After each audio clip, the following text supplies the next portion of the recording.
Good morning बच्चों। आज एक बार फिर से पीपीजीएन एकेडमी में आप सभी का स्वागत है। बहुत बहुत वेलकम।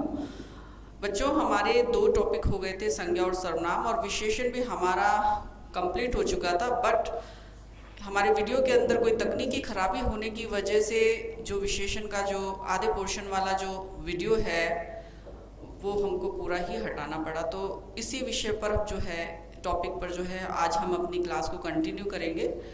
और हमने जो है विशेषण की परिभाषा की थी, उसके दो भेदों के बारे में विस्तार से जाना था। और आज दोबारा से पुनः हम विशेषण के ही दो भेदों के ऊपर और जो बाकी की जो उसका बच रहा है उसका हम अध्ययन करेंगे। तो देखिए, हमने विशेषण के दो भेद किए थे।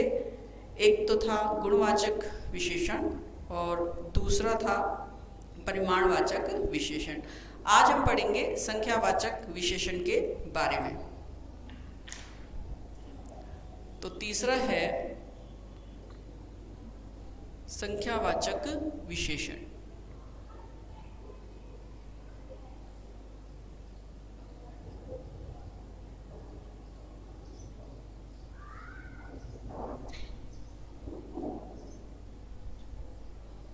संख्यावाचक विशेषण, जो विशेषण संज्ञा व सर्वनाम शब्दों की निश्चित संख्या का बोध कराते हैं, निश्चित गणना का, निश्चित क्रम का, तो वो कहलाते हैं संख्यावाचक विशेषण। ठीक है, तो परिभाषा लिखिए आप इसकी। जो विशेषण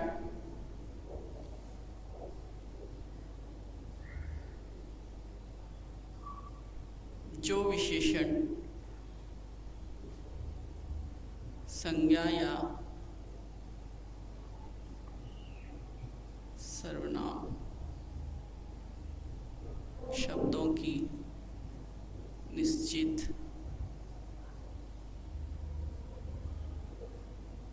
संख्या, क्रम, गणना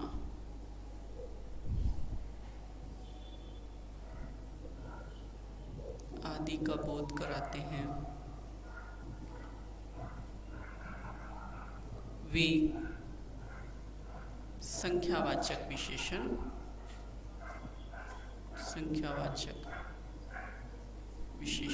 कहलाते हैं।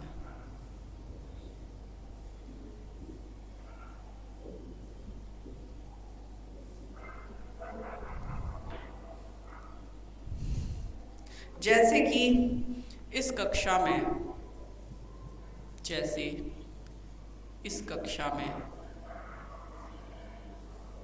30 छात्र हैं। कितने छात्र हैं? 30 छात्र हैं। तो 30 शब्द बता रहा है कि छात्रों की संख्या कितनी है। इसी तरीके से देखिए, दशरथ के चारों पुत्रों, दशरथ की चारों पुत्रों का विवाह संपन्न हो गया। तो जो ये चारों शब्द हैं, ये संख्या का बोध करा रहा है, तो यहाँ पर संख्यावाचक विशेषण हो जाएगा। इसी तरीके से एक वाक्य और देखिए, इतने छोटे बालक को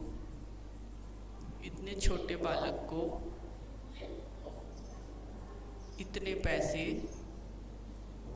पैसे कहाँ से मिले। देखिए, इसमें निश्चित संख्या का तो पता नहीं चल रहा है, लेकिन इतने शब्द से ये जरूर पता चल रहा है कि जो पैसों की संख्या है वो कहीं अधिक है। तो ये निश्चित नहीं है, ये अनिश्चित संख्यावाचक में जाएगा। लेकिन ये कौन सा विशेषण कहलाएगा? ये कहलाएगा संख्यावाचक विशेषण। इसी तरीके से जिस तरीके से परिमाणवाचक विशेषण के भेद के भी उपभेद किए, उसी तरीके से संख्यावाचक विशेषण के भी दो भेद हो गए, एक तो निश्चित संख्यावाचक और एक अनिश्चित संख्यावाचक। तो दो भेद हैं संख्यावाचक विशेषण के दो भेद हैं।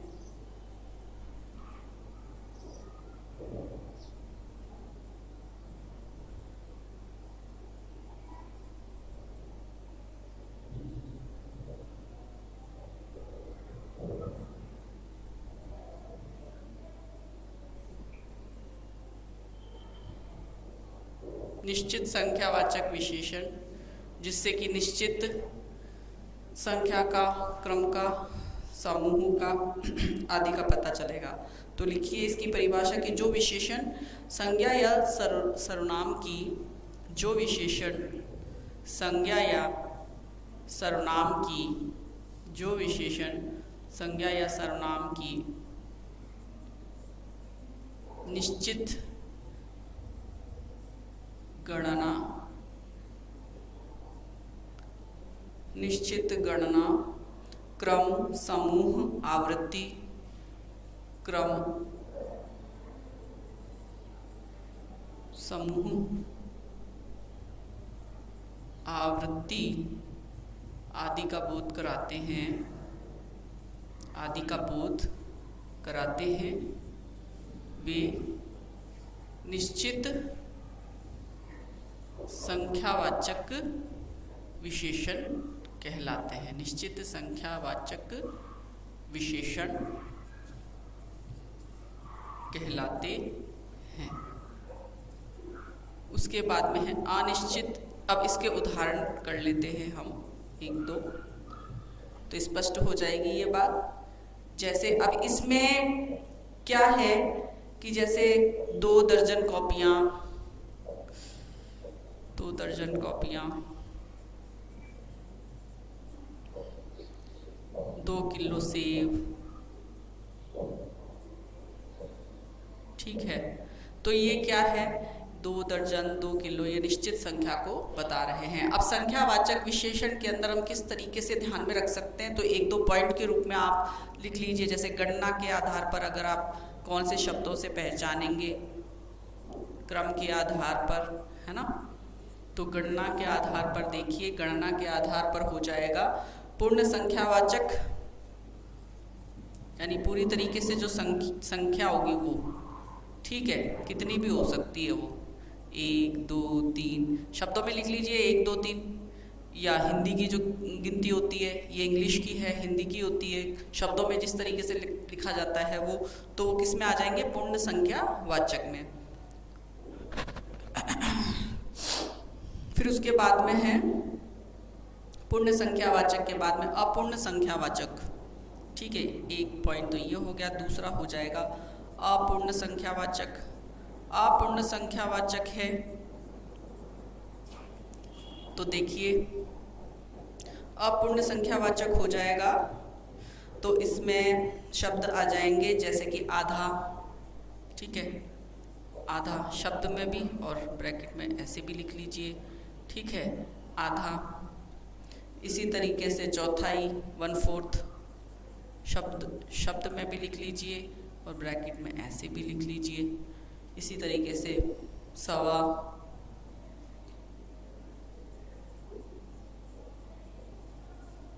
ठीक है, 1.5,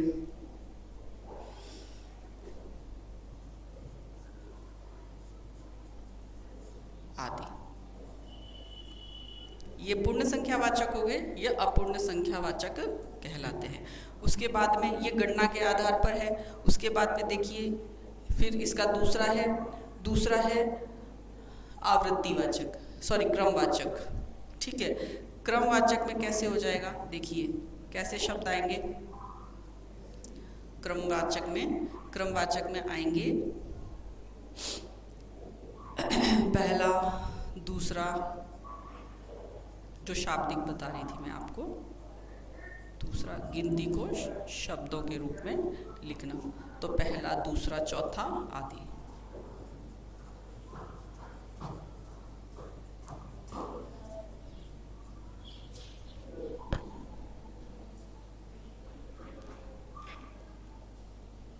फिर उसके बाद में आवृत्तिवाचक,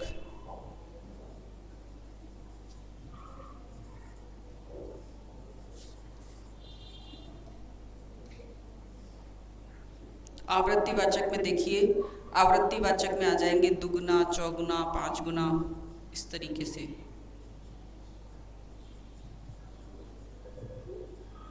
तिगुना आदि। आवृत्तिवाचक में आ जाएंगे समुच्चय या समुदाय वाचक, समुदाय या समुच्चय वाचक।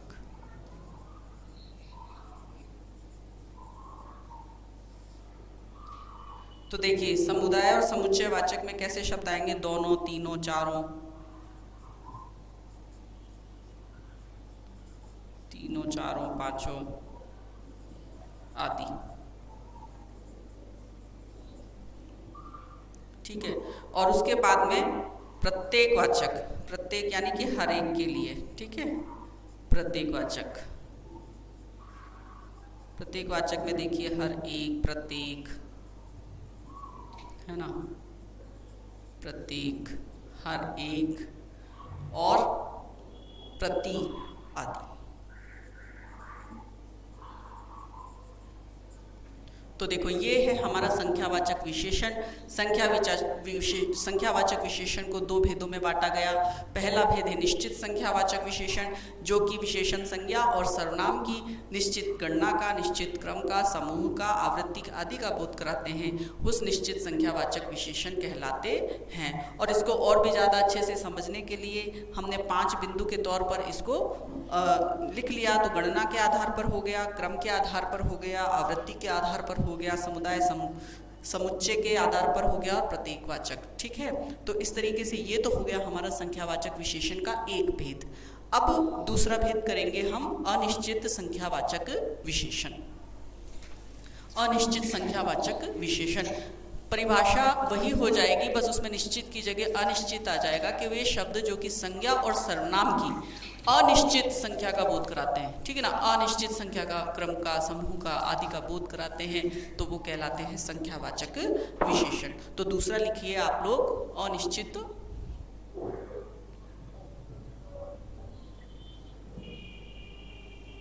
संख्यावाचक विशेषण। अनिश्चित संख्यावाचक विशेषण। अनिश्चित संख्यावाचक विशेषण की परिभाषा लिखिए आप लोग कि जो विशेषण संज्ञा और सर्वनाम की, जो विशेषण संज्ञा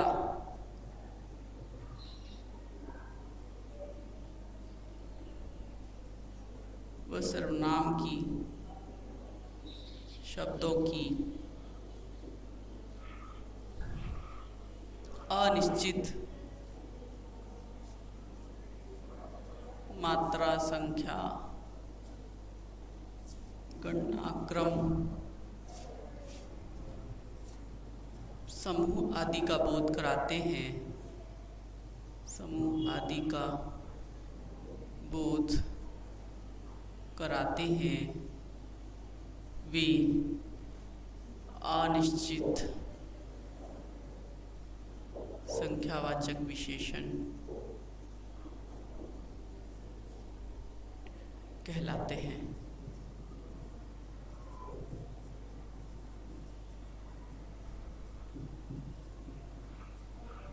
अनिश्चित संख्यावाचक विशेषण कहलाते हैं। अब इनको हम और भेदों में नहीं बांटेंगे, सीधे डायरेक्ट हम उदाहरण से समझ लेते हैं। जैसे बहुत आदमी, बहुत से क्या पता चल रहा है, निश्चित नहीं है ना। इसी तरीके से देखिए सैकड़ों कर्मचारी,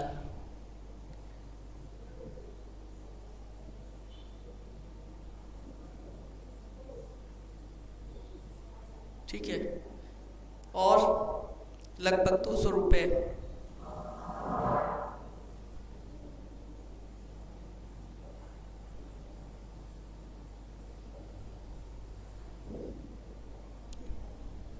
थोड़े से अधिकारी, यहाँ पे लिख लीजिए थोड़े से अधिकारी, थोड़े से अधिकारी, ठीक है, आदि। ठीक है, 1 2 3 और 4, यानी बहुत शब्द, सैकड़ों, लगभग आते से ही अनिश्चित हो गया, लगभग आते से। क्यों? क्योंकि निश्चित नहीं है कि 200 ही है, 200 से कम भी हो सकते हैं, 200 से ज़्यादा भी हो सकते हैं, थोड़े से तो ये शब्द हैं जो कि अनिश्चित संख्या का, क्रम का, समूह का, आवृत्ति का बोध करा रहे हैं, तो ये कहलाएंगे अनिश्चित संख्यावाचक विशेषण। अब उसके बाद में देखिए संख्यावाचक विशेषण के बाद में चौथा अपना भेद है संख्यावाचक विशेषण के बाद में सार्वनामिक विशेषण। सार्वनामिक विशेषण क्या होते हैं, ठीक है, सार्वनामिक विशेषण क्या होते हैं पहले ये जान लेते हैं।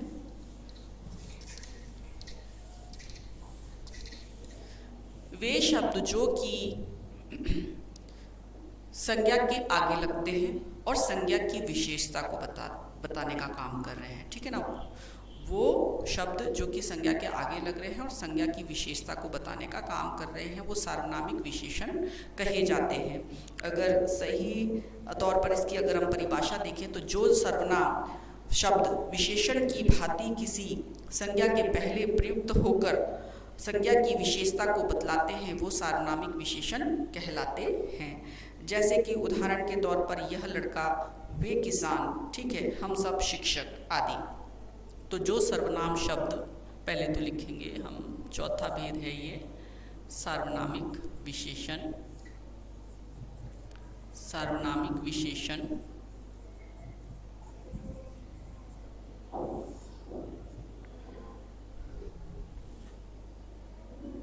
सार्वनामिक विशेषण की परिभाषा है जो सर्वनाम शब्द, जो सर्वनाम शब्द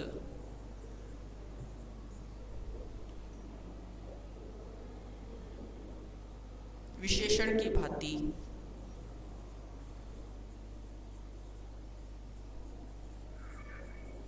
किसकी भांति, विशेषण की भांति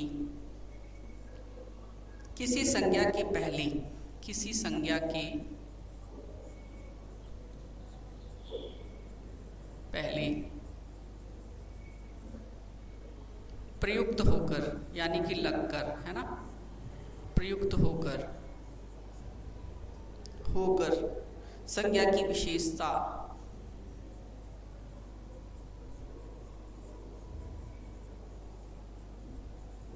बताते हैं, वे सार्वनामिक विशेषण, सार्वनामिक विशेषण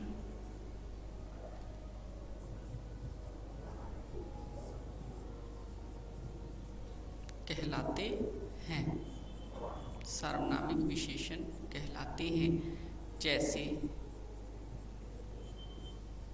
जैसे यह लड़का,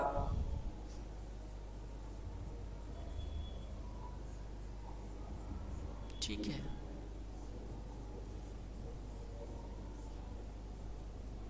वे किसान, हम सब शिक्षक या अध्यापक। तो देखिए ये शब्द क्या है, संज्ञा है, ठीक है।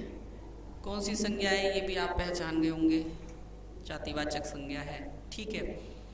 अब संज्ञा के आगे लग गए शब्द यह, वे, हम, तो यहाँ पर ये है तो सर्वनाम शब्द, ठीक है। क्या है ये, यह, वे, हम सब, ये कौन से शब्द हैं, ये सर्वनाम शब्द हैं। लेकिन ये क्या काम कर रहे हैं, यहाँ पर क्या काम कर रहे हैं, यहाँ पर ये संज्ञा की विशेषता को बताने का काम कर रहे हैं। जैसे कि लड़का, तो लड़का की विशेषता बता रहे हैं कि यह लड़का। अब ये वाक्य पूरा नहीं है, केवल एक शब्द के रूप में बता दिया यह लड़का। अगर मैं वाक्य में इसको प्रयोग करती हूँ तो मैं ऐसे भी बोल सकती हूँ यह लड़का बड़ा ही चतुर है ना।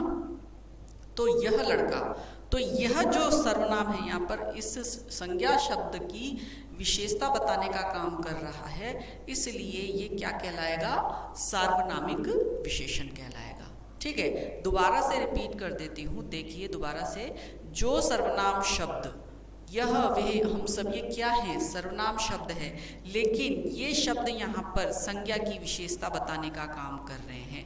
संज्ञा के पहले लग रहे हैं, पहली बात तो हमेशा संज्ञा से पहले लगेंगे और संज्ञा की विशेषता को बताएंगे, ठीक है। तो वो कहलाएंगे सार्वनामिक विशेषण।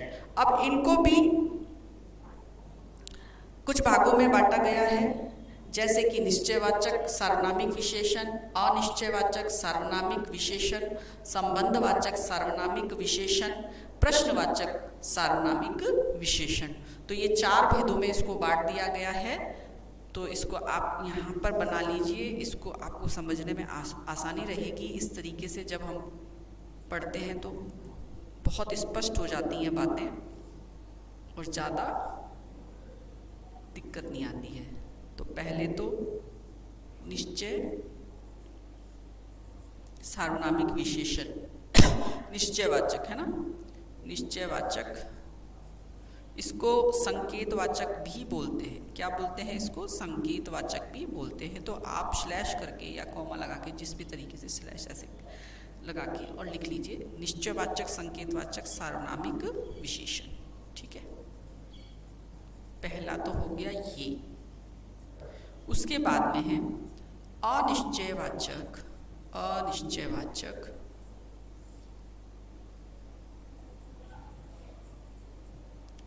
सार्वनामिक विशेषण। फिर तीसरा है प्रश्नवाचक सार्वनामिक विशेषण। और उसके बाद में चौथा है संबंधवाचक सार्वनामिक विशेषण। ठीक है, तो ये 4 भेद के भी भेद कर दिए हैं। तो सबसे पहले निश्चयवाचक यानी संकेतवाचक सार्वनामिक विशेषण क्या कहलाते हैं? वे सार्वनामिक विशेषण जो कि किसी संज्ञा की ओर निश्चय सूचक संकेत कर देते हैं। ठीक है ना, किसी संज्ञा की ओर निश्चय सूचक संकेत कर देते हैं। तो इसकी परिभाषा लिख लेते हैं, पहले चारों की परिभाषा लिख लेते हैं और फिर उदाहरण कर लेते हैं।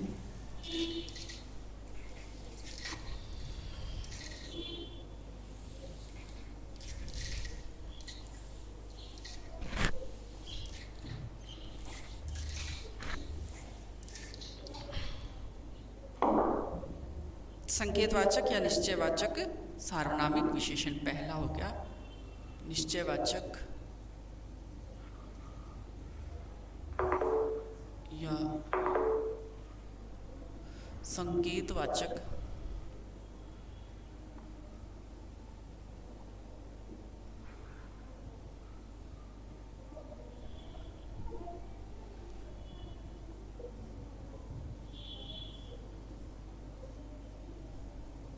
सार्वनामिक विशेषण। दूसरा है अनिश्चय वाचक सार्वनामिक विशेषण। तीसरा है प्रश्नवाचक सार्वनामिक विशेषण। और चौथा है संबंध वाचक सार्वनामिक विशेषण।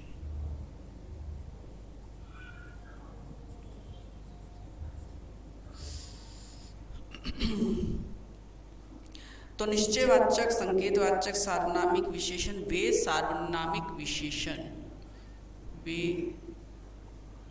सार्वनामिक विशेषण जो किसी संज्ञा की ओर, जो किसी संज्ञा की ओर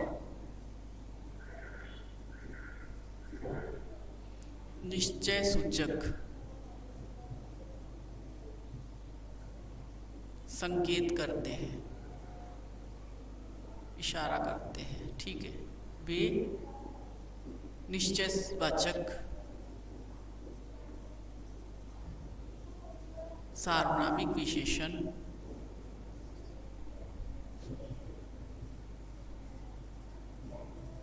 कहलाते हैं। पहले मैं इनकी परिभाषा करवा देती हूँ, फिर उदाहरण करवा दूंगी, या उदाहरण साथ में ही कर लो, फिर दिक्कत होगी, समझ में नहीं आएगा। तो इसका उदाहरण देखिए, यह लड़का कल अनुपस्थित था। यह छात्र या यह छात्रा कल अनुपस्थित थी, अनुपस्थित थी।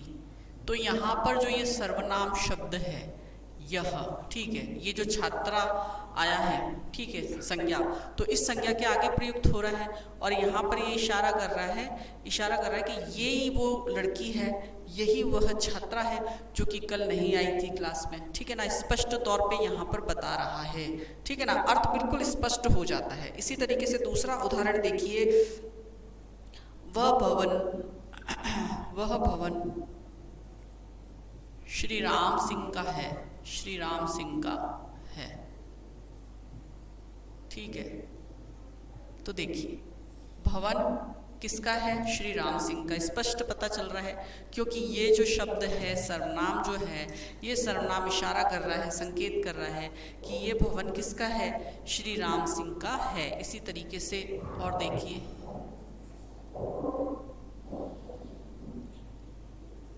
तीसरा उदाहरण देखिए, इस खिड़की पर जाला लगा हुआ है, ठीक है ना, ठीक है ना, बता दिया ना कौन सी खिड़की है, वो बता रहा है, ये शब्द बता रहा है, इशारा कर रहा है कि इस खिड़की पर, ठीक है ना, इस खिड़की पर जाला लगा हुआ है, संकेत कर रहा है, ठीक है। इसी तरीके से देखिए, यह चप्पल रीना की है, ठीक है ना।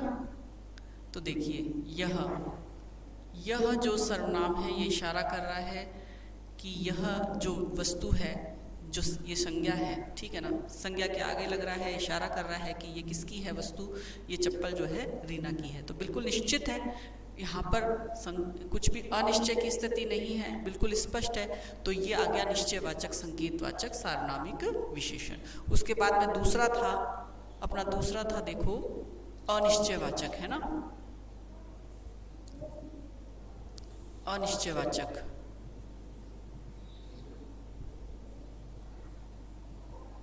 अनिश्चयवाचक सार्वनामिक विशेषण, तो वो सार्वनामिक विशेषण जो किसी संज्ञा की और अनिश्चय की स्थिति को बताते हैं, दर्शाते हैं या इशारा करते हैं अनिश्चितता की स्थिति को, तो वो कहलाते हैं अनिश्चयवाचक सार्वनामिक विशेषण। तो एक पंक्ति में अगर लिखना चाहे तो वे सार्वनामिक विशेषण किसी संज्ञा की ओर अनिश्चय सूचक संकेत करते हैं, ठीक है ना। ये सार्वनामिक विशेषण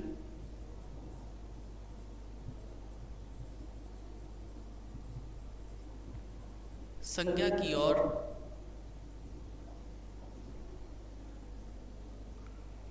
अनिश्चय सूचक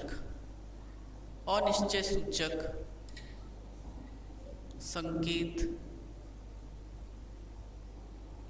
करते हैं, ठीक है, ठीक है।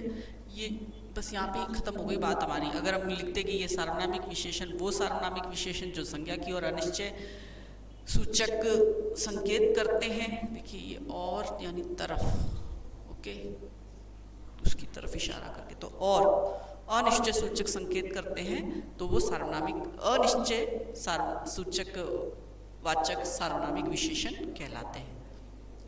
बात स्पष्ट हो गई। उदाहरण देखिए इसके, देखिए कोई आदमी, जैसे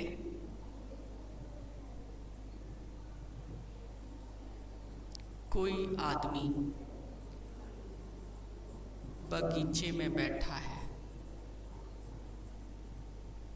कौन आदमी है ये नहीं पता चल रहा, अनिश्चितता की स्थिति है, तो कोई शब्द से स्पष्ट नहीं हो पा रहा है कि वो आदमी कौन है। इसी तरीके से दूसरा उदाहरण देखिए, किस युवक ने बच्चे को बचाया है, किस युवक ने बच्चे को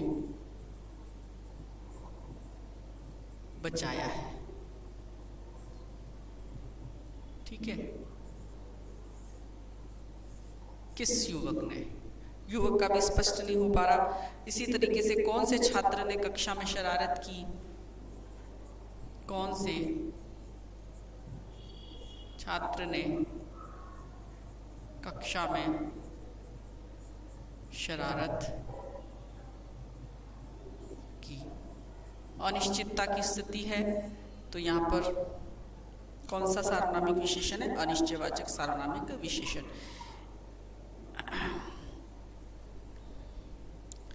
अच्छा, ये हमारे प्रश्न भी एक तरीके से प्रश्न भी है, तो ये हमारे प्रश्नवाचक शरारत की, तो ये प्रश्नवाचक सार्वनामिक विशेषण में भी चले जाएंगे। ये प्रश्नवाचक सार्वनामिक विशेषण के ही उदाहरण है। इसका मैं आपको और बताती हूँ। देखिए, ये जो है पहला दूसरा यहाँ पे कीजिए और यहाँ पे लिखिए प्रश्नवाचक सार्वनामिक विशेषण, ठीक है ना। ये इसी के उदाहरण है जहाँ पे प्रश्न किया जा रहा है, ठीक है ना, प्रश्न किया जा रहा है और अनिश्चितता की भी स्थिति है। यहाँ पर हम दूसरा उदाहरण ले लेते हैं। कोई आदमी बगीचे में बैठा है, किसी ने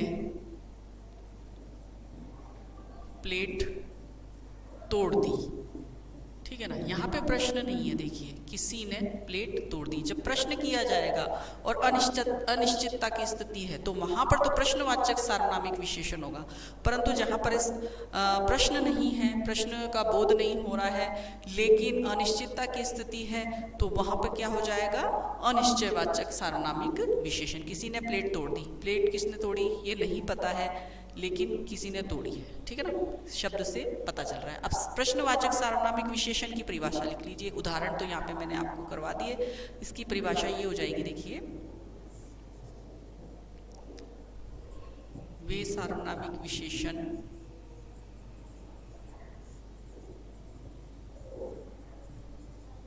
जो संज्ञा के आगे लगकर, वे सार्वनामिक विशेषण संज्ञा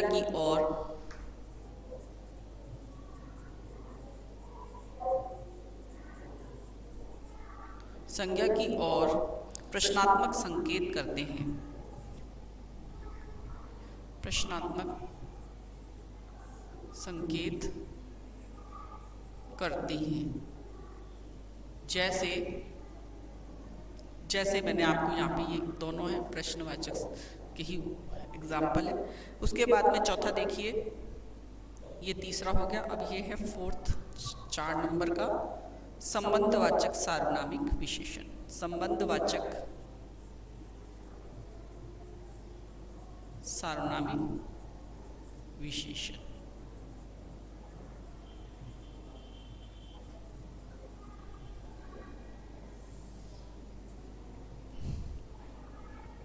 वे सार्वनामिक विशेषण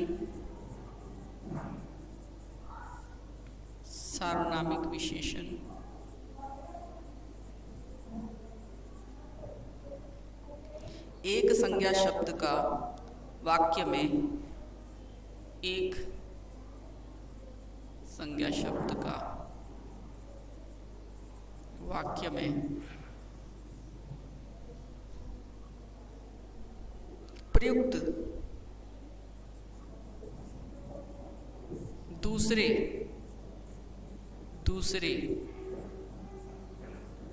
संज्ञा शब्द से संबंध, दूसरे संज्ञा शब्द से संबंध सूचित करते हैं या बताते हैं, सूचित करते हैं। वे सार्वनामिक विशेषण जो एक संज्ञा शब्द का वाक्य में प्रयुक्त दूसरे संज्ञा शब्द से संबंध सूचित करते हैं, सार्वनामिक संबंधवाचक सार्वनामिक विशेषण कहलाते हैं।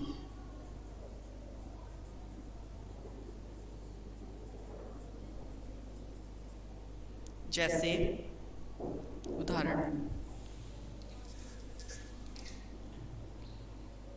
जो पुस्तक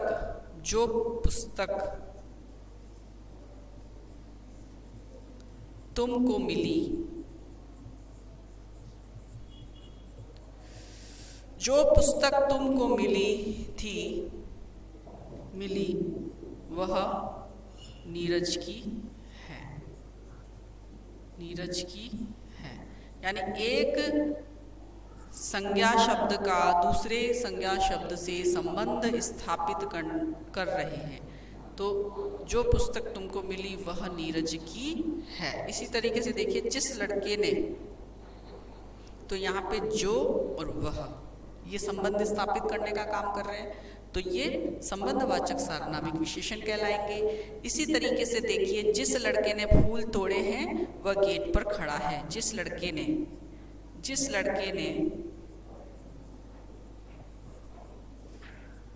फूल तोड़े हैं वह गेट पर खड़ा है।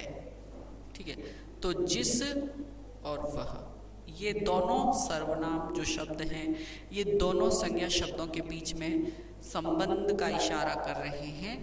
तो यहाँ पर हो जाएगा संबंधवाचक सार्वनामिक विशेषण।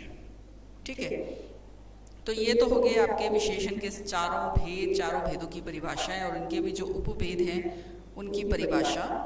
उसके बाद में देखिए,